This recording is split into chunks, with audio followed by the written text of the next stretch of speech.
আসসালামু আলাইকুম, কেমন আছেন সবাই? সবাইকে স্বাগতম জানিয়ে শুরু করছি আমার আজকের ভিডিও। তো আজকের ভিডিওটা আমি বিকেল থেকে শুরু করলাম। সবাই তো আমার সকাল দুপুরে রান্নাবান্না দেখেন। বিকেলের কাজকর্ম রান্নাবান্না আমি খুব কম শেয়ার করি। তো আজকে আমি আ আ হচ্ছে চাপাতি রুটি বানাবো আর ডিম ভাজবো। তো আমার সাথে ফয়সালও আছে। অবশ্যই আপনারা ফয়সালকে দেখবেন। তো আমি হচ্ছে ভিডিওটা শুরু করতে আমি গতকালকের যে ভিডিওটাতে যেসব আপুরা কমেন্ট করেছে তাদের নামগুলো মেনশন করে বলবো। কেননা আপুরা বলে যে, "আপু আমার নাম ভিডিওতে নেওয়া" অনেক আপুরাই বলে। তো আমি হয়তো অনেকের নাম নিতে পারি না। এটা আমার কাছে খারাপ লাগে। তো ভাবলাম যে এখন থেকে ভিডিওর মাধ্যমে আপুদের সবার নাম বলে দিব। তো আমার গতকালকের ভিডিওতে কমেন্ট করেছে শেহরিনা আক্তার, আ আস্তা, আমিনা কুকিং ইউকে, আ আ Pramita, Pratima Deb, Riya Islam, Kabita Sen, MD Muntasin, miss Begum BD, Rashida Akhtar, Anisha Chowdhury, MD Rubel Hossain,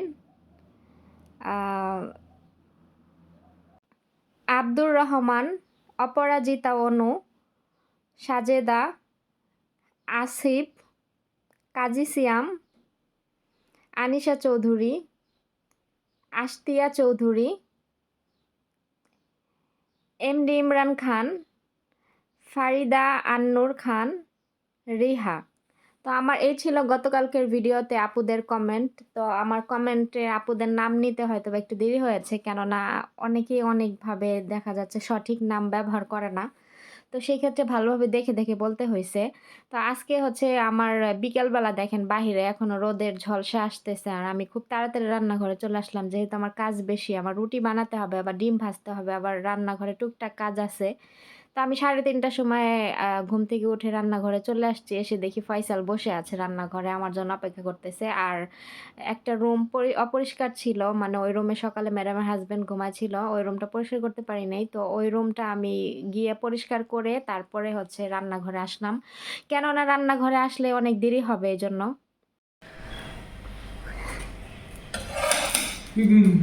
Faisal খালি বারবার রুটির মধ্যে হাত দিতেছে।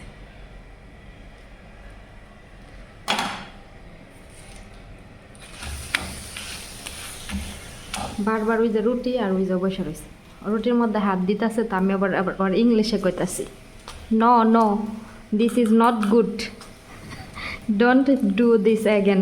মানে এগুলো বলতেছি তো ও হা কইরা চায় রইতে যে কি কইতাছে আমারে।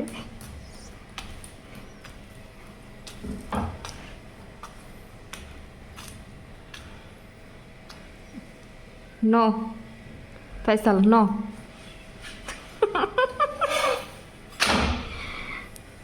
ও ভাবতেছে কি রে আমার লগে এগুলো কি কয়।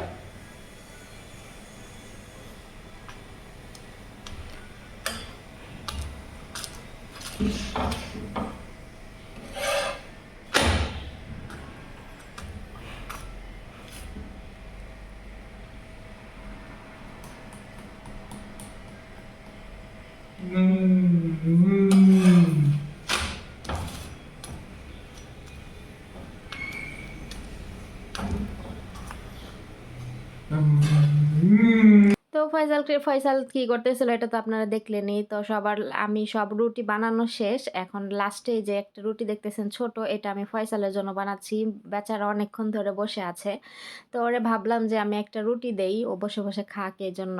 আর ওরে যদি না দেই এখন, ও তো মনে করেন যে অনেক বেশি জ্বালান হয়ে যাবে, আমার প্রতি রাগ হয়ে যাব। এজন্য ভাবলাম যে ছোট একটা রুটি ওরে বানায় দেই। তাছাড়া কিছুক্ষণ পরেই মাগরিবের আজান দিয়ে দিবে, রাতের খাওয়া-দাওয়া করবে। এখন এজন্য বড় রুটি দিলাম না, ছোট সাইজেরটা বানাই দিলাম। না হলে আবার বেশি খাওয়া-দাওয়া ওর জন্য আবার ক্ষতিকারক। পরে আবার ম্যাডামে বলবে যে দিছি কেন? এজন্য। এখন আমি তো দিছি, আমার পাশে বসে আছে ও, এজন্য দিছি। এখন আমি রান্না-বান্না করতেছি। মানে আমি যখনই রান্না করি ওরে আগে দিয়ে নেই। কেননা আমি জানি যে ও আমার সাথে বসে থাকে। ওর খাবারের প্রতি ওর আত্মাটা চলে যায়। তো ওরে আগে দেওয়া উচিত এজন্য।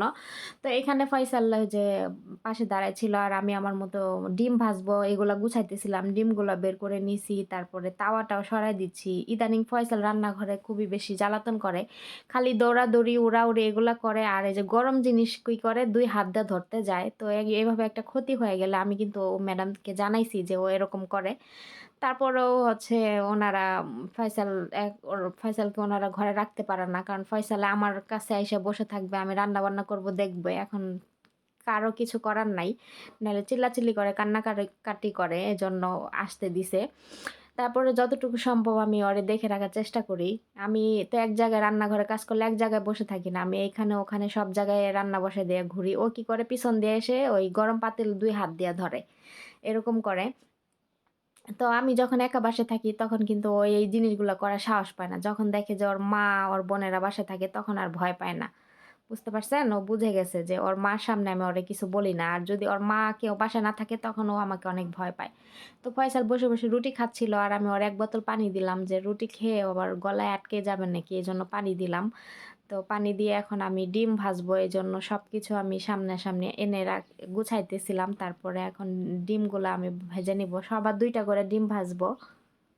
এই রুটিটা কিন্তু ওদেরকে আমি বানানো শিখাইছি, বানায় খাওয়ানো শিখাইছি। একদিন বানায় খাওয়ানোর পরে এখন মনে করেন প্রতি সপ্তাহে ২ বার করে বলে এই রুটি বানানোর জন্য। কি যে একটা ভেজালে পড়লাম। রুটি বানানো কিন্তু খুবই কষ্টের কাজ। অন্যান্য কাজ করতে গেলে কিন্তু রান্না-বান্না এতটা কষ্ট লাগে না। কিন্তু রুটি আটা মাখো, তারপরে আবার রুটি বানাও, সেঁকো, মানে সবকিছু কিন্তু আমার একার হাতে। এখানে আমাকে হেল্প করার মতো কেউ নাই। একার হাতে। ঠিক আছে? তো এইখানে আমি এই যে ঘি দিয়ে ডিম ভাজবো। তো ওদের জন্যই শুধু ডিম করছি। আগে ভাইজা নিতেছি আর আমার জন্য আমি একটু মরিচ দিয়ে ভাজবো। ওরা তো শুধু সামান্য পরিমাণে কালো মরিচের গুঁড়া আর লবণ এগুলা দিয়ে ডিম ভাজি খায়। ওরা আমাদের দেশের মতো পেঁয়াজ মরিচ এগুলা দিয়ে খায় না। তো আমি আজকে ভাবছিলাম যে পেঁয়াজ মরিচ দিয়ে ভাজবো। পরে আমার আলসি লাগলো এজন্য আর পেঁয়াজ মরিচ কাটা হয় নাই। তো আমি একটু ডিম চিলি ফ্লেক্স দিয়ে ভাজছিলাম। কিন্তু চিলি ফ্লেক্সও এখানে মানে ঝাল না, কেমন জানি উদা, উদা লাগে, ঝাল না। তো আমি একটা করে ডিম ভাজতেছিলাম আর একটা করে গুলাইতেছিলাম ২ টা ২ টা করে আরকি। তো আমি হচ্ছে দিন ছোট এখন বিকেলবেলা রান্নাঘরে আসলে খুব তাড়াতাড়ি সময় চলে যায়। মাগরিবের আজান দিয়ে দেয়। এর জন্য আর বিকেলের ভিডিওগুলো শেয়ার করা হয় না ঠিকমতো। বিকেলেও আমি কিন্তু অনেক কাজ করি। সকালের কাজকর্ম কিন্তু আপনাদের সাথে শেয়ার করি টুকটাক। তারপরে সম্পূর্ণ কাজকর্ম শেয়ার করি না। কিন্তু বিকেলের কাজকর্ম আমি হচ্ছে একদমই শেয়ার করা হয় না। তো ভাবলাম যে আজকে একটু বিকেলে রান্নাবান্না শেয়ার করি। তো আজকে তো ওইরকম কিছু রান্না ছিল না। আমি শুধু রুটি বানাইছি আর হচ্ছে এই ডিম ভাজলাম। ওরা হচ্ছে রুটিকে বলে চাপাতি। তো ওই চাপাতি রুটি বানাচ্ছি আর এই যে ডিম আ ভাজতেছিলাম। এই আরকি আজকের রান্নাবান্না। তো যেদিন অন্যান্য কিছু রান্নাবান্না করি সেদিন হয়তো শেয়ার করা হয় না। তবে চেষ্টা করব ইনশাআল্লাহ এখন থেকে যে একটু বিকালবেলার কাজকর্ম শেয়ার করার জন্য। অনেক আপুরা আমাকে বলছেন যে, "আপু ডেইলি ভ্লগ হচ্ছে দিও। কারণ তুমি সকাল থেকে কি, কি করো, কি, কি কাজ করো একবার রাত পর্যন্ত, কয়টার সময় রুমে যাও, কি, কি খাওয়া-দাওয়া করো সবকিছু নিয়ে একটা ডেইলি ভ্লগ দিও।" তো ইনশাআল্লাহ আমি দেওয়ার চেষ্টা করব। আর ওরা তো বাসায় বুঝছেন অনেক বেশি ঝামেলা করে। পোলাপান নোংরা বেশি করে। তো এগুলো আমাকে দিনের মধ্যে ২-৩ বার ঘর পরিষ্কার করতে হয়। আর স্কুলে গেলে তখন মনে করেন যে সকালে চলে যাবে, একবার রুম পরিষ্কার করে গেলেই হয়ে যাবে। তো দুপুরবেলা আসে খাওয়া-দাওয়া করে ওরা তখন আর মানে এই যে এলোমেলো করার ওদের শরীরে শক্তি থাকে না। কারণ অর্ধেক বেলা থাকে স্কুলে আবার বাসায় এসে খাওয়া-দাওয়া করে মোবাইলটা কোনরকম পায় ১ ঘন্টার জন্য। ওই এলোমেলো যে করবে ওইটার এনার্জি থাকে না। আবার বিকেলবেলা পড়াশোনা করে। যখন স্কুলে পড়াশোনা করে মানে স্কুলে যায় তখন মনে করেন যে আ আ কি বলে? এত বেশি করে না, দুষ্টামি করে না। পড়াশোনা নিয়ে ব্যস্ত থাকে। আর যখন স্কুল ছুটি থাকে তখনই এরকম করে। আর একটা আপু আমাকে আমার কাছে জানতে চাইছেন যে ওরা তো সকালবেলা দেখি বাহিরে যায়। তো স্কুলে যায় কখন? স্কুলে যায় হচ্ছে এখন তো স্কুল ছুটি এজন্য বাহিরে যায়। নাইলে এই সময় আপনারা আমাকে দেখবেন না। যে ওদেরকে আর দেখবেন না। সকালবেলা যে বাসায় ওরা ঘুরতে গেছে। কারণ স্কুল ছুটি তো এজন্য ঘুরতে যায়। তো এখানে আমি স্যান্ডউইচ বানায় নিচ্ছিলাম। তো ওরা শুধু রুটির ভিতরে এভাবে ডিম হচ্ছে একটা ডিম হচ্ছে অর্ধেক করে ভিতরে দিয়ে এভাবে পেঁচাইয়া তারপরে ওই যে স্যান্ডউইচ মেকারে আমি হচ্ছে স্যান্ডউইচ বানাচ্ছি আরকি। তো এক করে অনেকগুলো করে বানায় নিলাম। তো এভাবে ওরা ভিতরে ওই যে জুবেন তারপরে আরো সস-টস আছে এগুলা কিছু ওরা খাবে না। তো যে এমনি শুধু ডিম আর রুটি খাবে। তো এইভাবে আমি ওদেরকে বানায় দিচ্ছিলাম। সবাই ২ টা করে স্যান্ডউইচ খাবে। আর আমার ম্যাডাম ১ টা আর আমি ১ টা। ম্যাডামের ছোট মেয়ে ও এত বড় স্যান্ডউইচ দেখছেন তো কত বড়, বড় রুটি। এত বড় স্যান্ডউইচ ২ টা খাবে। আ আমি পেটে জায়গা হয় কিভাবে আমি জানি না। ছোটটা খাইতে পারে কিনা। পরের দিন জিজ্ঞেস করছি যে, "তোর জন্য যে আমি ২ টা স্যান্ডউইচ বানাইছি তুই কি খাইছস?" কয়, "হ্যাঁ খাইছি।" পরে আমি কই, "তুই খাইতে পারছস?" কয়, "হ্যাঁ পারছি। তোর রাতের স্যান্ডউইচ অনেক মজা।" মানে রেস্টুরেন্ট থেকে কিনে আনলে ওই ২ টা এরকম ২ টা খাইতে পারবে না। ওগুলা অত বেশি সস-মস দিয়ে ভরে রাখে তো ওগুলা পছন্দ করে না। তো আমি যখন এভাবে বাসায় বানাই তখন ও অনেক বেশি পছন্দ করে। এজন্য আমার হাতের এই স্যান্ডউইচ ও ২ টা খেতে পারে। পরে বলল যে আমি বলছি, "আচ্ছা থাক মাশাআল্লাহ তুই যে খাইছস এটাই অনেক বেশি। আমি ভাবছি যে খাইতে পারবি না।" পরে বলে, "না খাইছি।"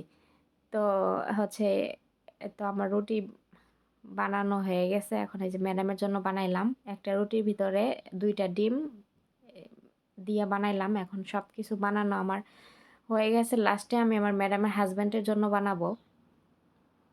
দেখুন যে সেই ৩:৩০ টার সময় আসছি। আর এই যে এখন মাগরিবের আজানের পরে, সন্ধ্যার পর এখনো কাজ করতেছি। রান্নাঘর থেকে বেরও হয় নাই। একটু বসারও সময় পাই নাই। ওদিকে আবার ম্যাডামের বড় মেয়ে এসে ওই যে মেজোটা আসছে। বড় মেয়ে এসে পাশে দাঁড়ায় আছে। মানে খাবার বানানো হবে, নিয়ে যাবে। এজন্য ওরা হচ্ছে মাগরিবের আ আজানের পরেই খাওয়া-দাওয়া করে। নামাজটা পড়েই ওরা আর দেরি করে না। ওই সময় খাওয়া-দাওয়া করে। খাওয়া-দাওয়া করে আবার এখন তো স্কুল ছুটি এজন্য 8:30 টার দিকে 9 টার দিকে ঘুমায় পড়ে। আর যখন স্কুল ছুটি থাকে খো মানে স্কুল খোলা থাকে তখন মনে করেন যে ওরা রাত 8 টার সময় ওরা ঘুমায়া যায়। খুব তাড়াতাড়ি ঘুমায় যায়। তো ওরা যে তাড়াতাড়ি ঘুমায় যায় দেখে আমার রুমে চলে আসতে হয় খুবই তাড়াতাড়ি। কারণ ওরা যে জেগে থাকলে আমার ওদের সাথে বসে থাকতে হইতো। নাইলে কাজ করতে হইতো। কিন্তু ওরা তো জাগে না। ওরা রাত ৮ঃ০০, ৮:৩০, ৯ঃ০০ এরকমের মধ্যে ঘুমায় যায়। তো ওই সময় ওরা ঘুমায় গেলে আমি কি ভিতরে একা বসে থাকবো? তো এইজন্য আমি আমার বাসার রুলস হইলো কি আমি কাজকর্ম শেষ করে আমি আমার রুমে এসে যা খুশি করি। আমি তখন আর ভিতরে আমার থাকতে হবে না। এটা আমার ম্যাডাম যখন আসছি এখানে আমি সাথে বলে দিয়েছি যে, "আমার কাজকর্ম শেষ হলে আমি আমার রুমে এসে বসে থাকবো।" ওই অনেক বাসার মতো যে তাদের লেজ ধরে রান্নাঘরে বসে থাকতে হবে কিংবা তাদের ঘরে বসে থাকতে হবে, এরকম কিছুই না। আমি কাজ শেষ করে আমি আমার রুমে এসে বসে থাকি। তারপরে ওনাদের যদি প্রয়োজন হয় আমাকে ডাকে আর প্রয়োজন না হলে ডাকে না। আমি আমার সময় মতো গিয়ে আবার কাজ করি। তো এরকম করে আমার বাসার সিস্টেম। এটা যখন আমি এখানে আসছি তখন আমার ম্যাডাম এভাবে আমাকে বলে দিছে। তো আমি সেভাবেই করি। কারণ ওরা হচ্ছে অ্যাম নিজেরাই থাকতে পছন্দ করে। ওই মানুষে আমি গিয়ে ওদের সাথে বসে থাকবো, করব এগুলা ওরা পছন্দ করে না। ওরা একটু অন্য টাইপের। অনেক বাসার ম্যাডামরা আছে যে কাজের মানুষদের সাথে অনেক কথা বলে, করে। হয়তো পাশে বসায় রাখে। এগুলা আমার ম্যাডামে পছন্দ করে না এজন্য। আর এই দিক থেকে আমার জন্য ভালো হইছে। কারণ না আমি আমার কাজ শেষ করে আমার রুমে এসে বসে থাকি। ওদের সাথে বসে থাকতে হয় না। এদিক থেকে আমার জন্য ভালো হইছে। তো সবকিছু বানানো শেষ। লাস্টে আমার স্যান্ডউইচটাও আমি বানাই নিলাম। এখন সবকিছু গুছাইয়া নিব। তারপরে আজকের মতো এই তো। আরও কাজ আছে। ময়লা ফেলতে যেতে হবে বাহিরে। ময়লা-টয়লা ফেলে তারপরে হচ্ছে থালা-বাসনগুলো ধুয়ে তারপর আমার কাজ শেষ। রুমে চলে যাব ইনশাআল্লাহ। তো আলহামদুলিল্লাহ আজকে হচ্ছে বিকালের কাজকর্ম আপনাদের সাথে শেয়ার করলাম। তো আজকের ভিডিওটা আপনাদের কাছে কেমন লাগলো? আমার এই তো রান্না-বান্না আপুরা বলতেছেন যে আমার রান্না-বান্নার ভিডিও বেশি সুন্দর লাগে। কাজী সিয়াম আপু কমেন্ট করেছেন যে, "আমার রান্না-বান্নার ভিডিওই ভাল লাগে আপু।" আরেকটা আপু আমার সালোনা রেসিপি চাইছে। তো অবশ্যই আমি সালোনা রেসিপি আমি দিব ইনশাআল্লাহ আপু। আর রান্না-বান্নার ভিডিও আমি শেয়ার করব ইনশাআল্লাহ। তো এই তো আমার ম্যাডামের হাসব্যান্ডেরটা আমি হচ্ছে অ্যালুমিনিয়াম ফয়েল দিয়ে হচ্ছে কাভার করে রাখলাম। উনি কখন বাসায় আসে ঠিক নাই। উনি যখন আসে তখন খাবে। আর আমারটাও আমি হচ্ছে মেকারে গরম করে নিলাম। এই তো হয়ে গেছে। এখন আমারটাও আমি র‍্যাপিং করে নিব। কারণ আমি তো খাবো সেই ৯টা-১০টার সময়।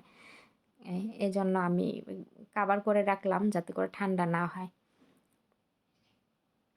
ওরা তো সাথে কোনো সস-টস খায় না। কিন্তু আমি একটা ম্যাঙ্গো সস নিছি। এই সসটা আমার কাছে অনেক ভালো লাগে। তো এই যে এই সসটা আমি নিছি। ফ্রিজে ছিল। তো ভিডিওটা এখানেই শেষ করতেছি। সবাই ভালো থাকবেন। আল্লাহ হাফেজ।